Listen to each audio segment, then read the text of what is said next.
নমস্কার, দেখছেন talk to Bangla. আমি অভিষেক রয়েছে আপনাদের সাথে। এই মুহূর্তে যে খবর নিয়ে উপস্থিত হয়েছে, সুপ্রিম কোর্টে 20শে জুলাই অর্থাৎ ছাত্র আন্দোলনের উপর পুলিশের লাঠিচার্জ, নির্মম লাঠিচার্জ, প্যালেট গান ছোড়া, সেগুলোকে নিয়ে যখন শুনানি চলছে তখন আরো বড় ধাক্কা খেলো মোদী সরকার। তার কারণ একদম বিহার পুলিশ থেকে শুরু করে দিল্লি পুলিশ, তারা সরাসরি সুপ্রিম কোর্টের সামনে কিন্তু মাথা নুইয়ে দিল, তেমন কথাই বেরিয়ে আসছে। তার কারণ দেশের স্বরাষ্ট্রমন্ত্রী অমিত শাহ যখন কোনো মতেই সংসদে এলেন না, তিনি বললেন না যে কে ডাইরেকশনটা দিয়েছিল 20 তারিখ প্যালেট গান চালানোর জন্য, কে ডাইরেকশন দিয়েছিল সাদা পোশাকের কিছু মানুষকে রাস্তায় নামিয়ে দেওয়ার জন্য, সেগুলো যখন তিনি ক্লিয়ার করলেন না সংসদে এসে, সুপ্রিম কোর্টে তো অবশ্যই তার উত্তর দিতে হবে, এবং উত্তর দিতে হবে একদম সংশ্লিষ্ট মহলকে, সংশ্লিষ্ট দপ্তরকে। এবং সেই উত্তর যখন সুপ্রিম কোর্ট জানতে চাইলো,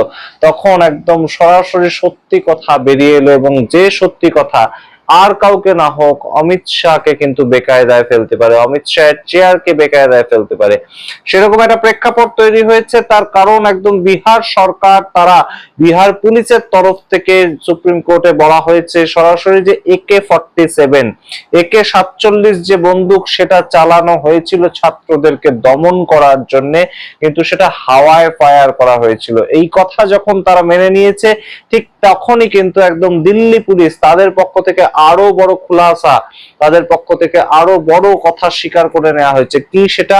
একদম সরাসরি দিল্লি পুলিশ বলেছে যে যারা সাদা পোশাকের পুলিশ ঘুরে বেড়াচ্ছিল তারা আদপেই পুলিশ কর্মী ছিল, অর্থাৎ যাদের হাতে লাঠি দেখা গিয়েছিল, যারা মারছিল ছাত্রছাত্রীদেরকে ধরে ধরে, কিন্তু পায়ে ছিল হাওয়াই চটি, তাদের কোনো ধরনের কোনো ইউনিফর্মে দেখা যায়নি। তারা কারা?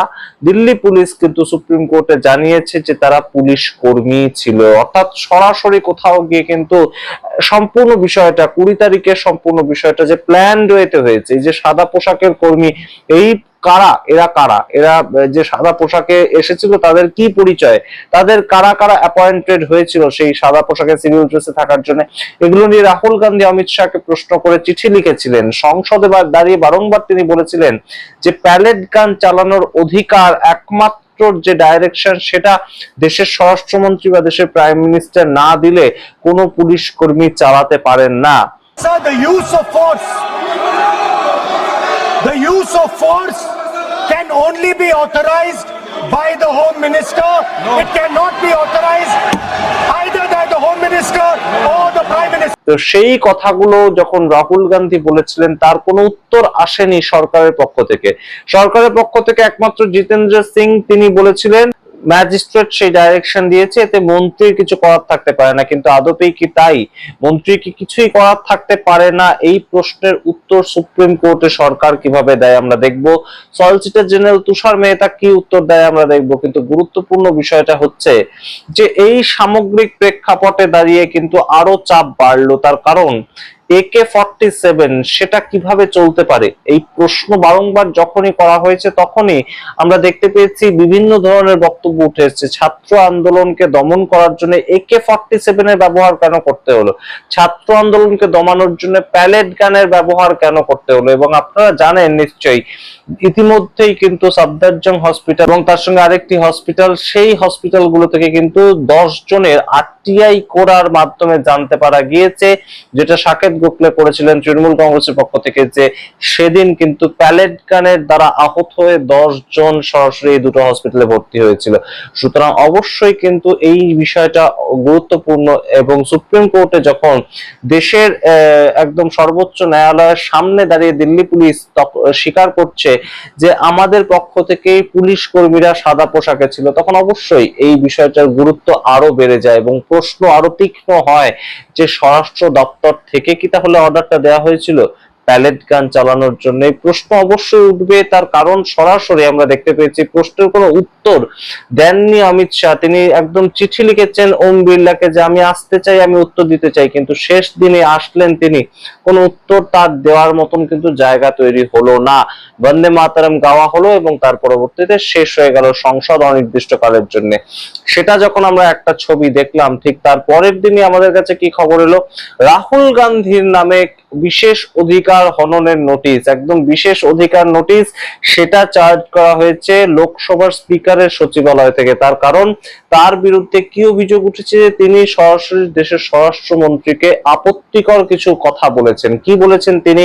তিনি এগুলোই বলেছিলেন যে ডাইরেকশনটা স্বরাষ্ট্রমন্ত্রী না দিলে প্যালেট গান কখনো রাস্তায় চলতে পারে না, কিংবা ডাইরেকশনটা স্বরাষ্ট্র দপ্তর থেকে না গেলে এই ধরনের নির্মম অত্যাচার কোনো পুলিশ কর্মী ছাত্রছাত্রীদের উপর করতে পারতো না।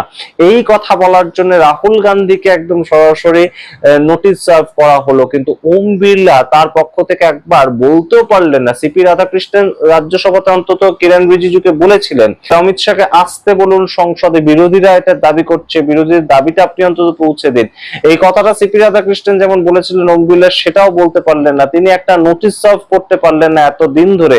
একদম সরাসরি অমিত শাহ তিনি আসুন সদনে এবং বক্তব্য রাখুন, কিন্তু সুপ্রিম কোর্টে যখন বিষয়টা গিয়েছে তখন অবশ্যই কিন্তু দুই সরকারের দুই পুলিশ, দিল্লি পুলিশ এবং সরাসরি বিহার পুলিশ, তারা মাথা নোয়ালো এবং তারা কিন্তু মেনে নিল যে সরাসরি তারাই এই সামগ্রিক বিষয়টার জন্য দায়ী, এবং তাদের পক্ষ থেকে সাদা পোশাকের পুলিশ কর্মী ডিপ্লয় করা হয়েছিল। এবার প্রশ্ন উঠছে যে সাদা পোশাকের যারা পুলিশ কর্মী ডিপ্লয় করেছিল তাদের লিস্ট কি আসছে, তাদের নামের লিস্ট কি আসছে, এবং ভিডিও যেগুলো দেখা গিয়েছে সেগুলো একদম সরাসরি সুরক্ষিত রাখতে বলেছে সুপ্রিম কোর্ট। সুপ্রিম কোর্ট বলেছিল যে 20 তারিখে যে বডি ওয়্যার ক্যামেরা হয় সেগুলোকে সুরক্ষিত রাখতে, যে সিসিটিভি ফুটেজ হয় সেগুলোকে সুরক্ষিত রাখতে, এবং সম্পূর্ণভাবে যা মোবাইল ফুটেজ পাওয়া গিয়েছে পুলিশের পক্ষ থেকে সমস্তটাকেই সুরক্ষিত রাখতে। সুতরাং বোঝাই যাচ্ছে সুপ্রিম কোর্ট কিন্তু একটা স্ট্রং স্ট্যান্ড পয়েন্ট নিয়েছে। ইতিমধ্যে আপনাদেরকে জানিয়েছি যে একটা মনিটরড তদন্ত কমিটি, একটা পাওয়ার কমিটি তৈরি করা হবে, এবং সেটা কিন্তু সুপ্রিম কোর্টের প্রাক্তন জাজ, হাইকোর্টের প্রাক্তন জাজ এবং ডিজিপি র্যাঙ্কের কোন অফিসার, প্রাক্তন অফিসার, তাদেরকে নিয়ে তৈরি হবে এই পাওয়ার কমিটি, এবং স্টুডেন্টরা সেখানে গিয়ে নিজেদের কথা বলতে পারবেন।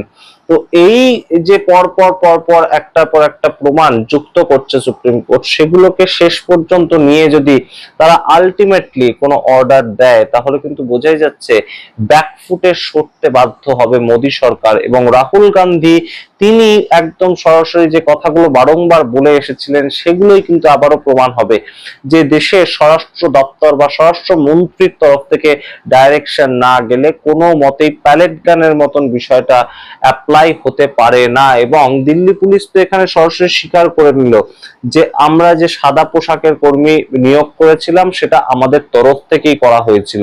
তো এইভাবেই আমরা কোনো না কোনো শুনানিতে হয়তো পরবর্তী সময় শুনতে পাবো যে প্যালেট গান চালানোর যে জায়গাটা সেটাও হয়েছিল, সেই জায়গাটাও কোনোভাবেই ভুল নয়। ঠিক যেমন ভাবে বিহার পুলিশ স্বীকার করে নিল যে তারা চালিয়েছিল AK-47, ঠিক তেমন ভাবেই প্যালেট গান চলেছিল। এটাও কি পরবর্তীতে দিল্লি পুলিশ স্বীকার করতে বাধ্য হবে সুপ্রিম কোর্টে? আপনারা সামগ্রিক রিপোর্টের ভিত্তিতে কি মনে করেন অবশ্যই কমেন্ট বক্সে কমেন্ট করুন। দেখতে থাকুন টক টু বাংলা। অবশ্যই টক টু বাংলা ইউটিউব চ্যানেলকে সাবস্ক্রাইব করতে ভুলবেন না। ধন্যবাদ।